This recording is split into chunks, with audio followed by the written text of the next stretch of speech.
লেখকরা।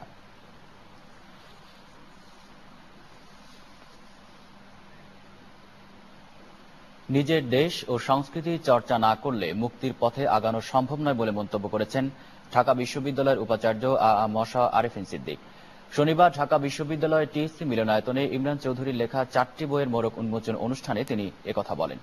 উপাচার্য বলেন, সমাজে নানা সময়ে নানা ধরনের প্রতিবন্ধকতা আসে, তা লেখনির মাধ্যমে দূর করতে হবে।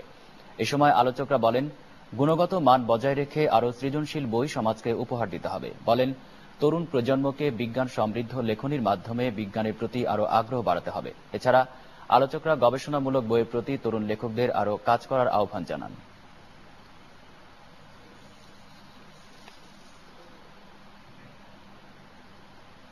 নিউজ 9-এ আবারও মিস্টার কুকিজ বিরতি, এরপর থাকছে